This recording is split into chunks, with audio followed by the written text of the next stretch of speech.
For many, miners and farmers are strange bedfellows. While both earn their livelihoods from full utilization of one of God's greatest gifts, the land, their use of it is sometimes as conflictual as Egypt from the biblical Canaan.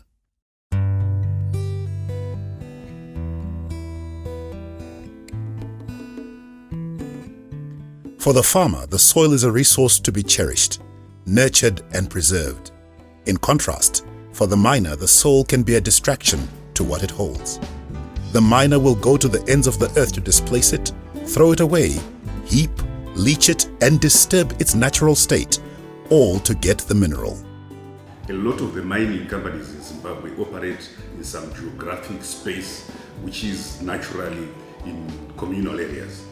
And that is where the livelihoods aspect is, that is dear to the Zimbabwe Agricultural Society. And many of those mining companies already have projects that benefit the local communities in which they operate. A lot of them have livestock projects, a lot of them have dug sand holes that benefit health, sanitation and nutrition. And then lies the common ground between mining and agriculture, the upliftment of rural livelihoods. So we saw it fit to partner with mining companies to develop a shared value project where we're looking at sustainable livelihoods improvement using livestock as an entry point. It gets even more interesting. Nearly all mining takes place on the land where agriculture actually takes place, or one which could be used for such purposes. In Zimbabwe, the entire national history, both colonial and post-independence, has been a contestation of space between mining and agriculture.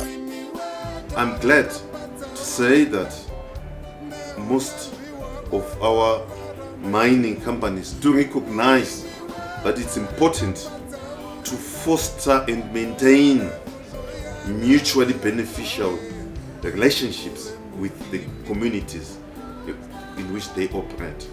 When government launched the livestock program, it was quite pleasing to see the response by the various mining companies in supporting that program.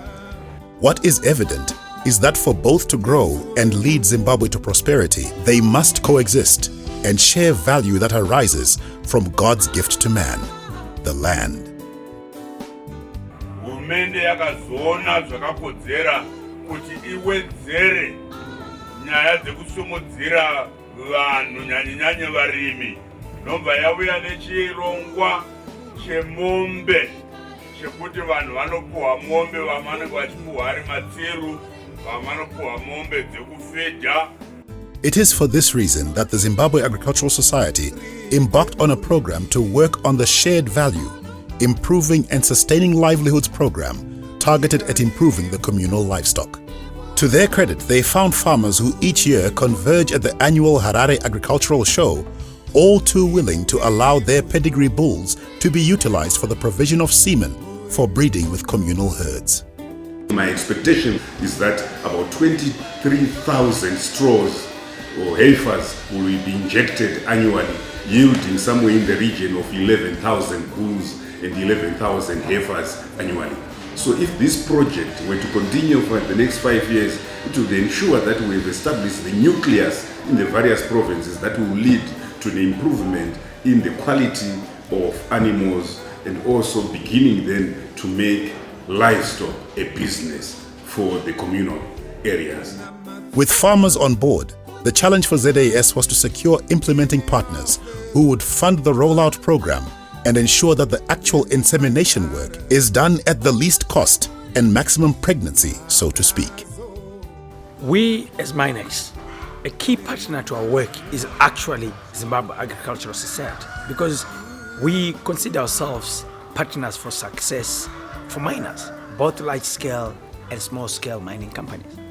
So what ZAS basically did and say, since you guys actually work with miners, bring them on board, let them be part of this very noble initiative, which has multiple benefits. For one, a lot of mining companies have been involved in actually support of agriculture in various ways, even within the livestock arena. So it was basically to just go them and say, you know, that you have been doing will be done in a more cost-effective way and at a bigger scale.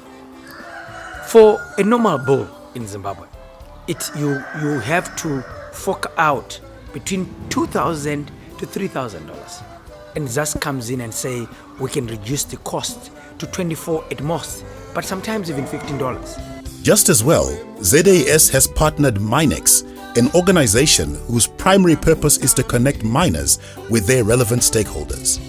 The mutual benefit and demonstrable value add in the partnership with ZAS. Interestingly, most mining companies have initiatives within their areas of concern, albeit with varying levels of success and related complexities. The rate of distribution live bulls, pedigree bulls, was slower, and we could not reach more of the community that we wanted to reach. As a result, we were confined in our support to Mashonaland West. So we decided that let's embark on a different strategy, which is artificial insemination. And together with the Agricultural Show Society, we funded them during the last agricultural show to draw semens that we can now be able to distribute much more widely and much faster.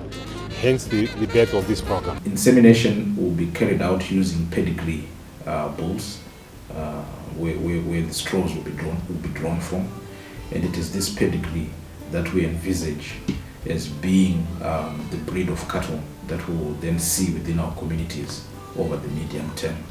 So essentially what we're expecting at the end of the day is a better breed of cattle within our communities, a healthier breed of cattle within our communities, which will then benefit the communities from an income generating perspective in terms of the thrust of this program. To date, the list of participating institutions is impressive.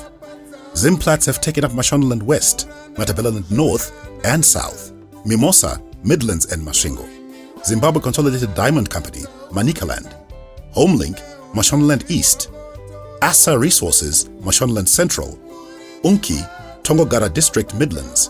Cell Insurance have come on board as the insurance partner to the program.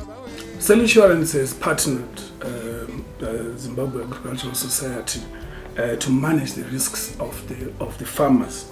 Now, following national consensus that activity had to be focused on mining and energy, Cell Insurance naturally, because of its presence in the mining, we had to find ourselves being involved in this program, and we believe that assisting the farmers in managing their risks will sustainably allow for the growth of the agriculture sector in the economy. Our support is mainly to the farmers themselves, because most of the mining companies are actually supporting the farmers.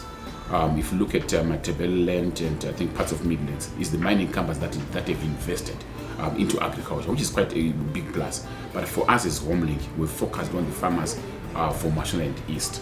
So it's actually us as companies of the corporate or the corporates supporting government initiatives in terms of creating employment and supporting agriculture that we are plowing back into the communities. Because what has been happening is that we've got, the herd is small, and also in terms of a lot of inbreeding, the quality of the breed is also small. So we are in there for quite a long while. The Ministry of Lands, Agriculture and Rural Resettlement came on board as technical partner through its Department of Livestock and Veterinary Services. Asi mabhuru acho tati ndechi mashona mahomba kwete zedu dzetinazo kuno kuzidoko pene bhuriro anditi nekota yetinoti bhurani inonzi chipfupiso chine mutsipa wakati kurei vazhinji vanofuka kunodziona pa TV anditi ndizvozvo tinoti tuli ino yakanyanya kuzara kumatebheleland uko anditi ndo mabhuru acho iwawo changa chidi tichishandisa nembeu iyoyo changa chidi chikushandisirai. A 7-step implementation process was then designed to guide the implementation process.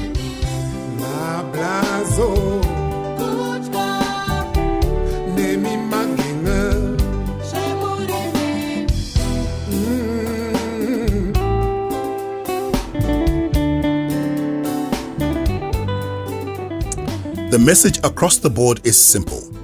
Zimbabwe must regain her status as one of Africa's largest producers of livestock. While it's early days to celebrate, the journey has been impressive. Already the program has incorporated into the National Command Livestock Initiative. Government alone cannot achieve set milestones. But with cooperation and support of the private sector, seemingly insurmountable challenges would be overcome today. The launch is another milestone in our collective efforts to transform the economy of Zimbabwe. Allow me therefore to declare this special livestock, fisheries and wildlife public-private partnership fishery launched. It's been launched in Mat South and Midlands and is awaiting rollout in the rest of the country.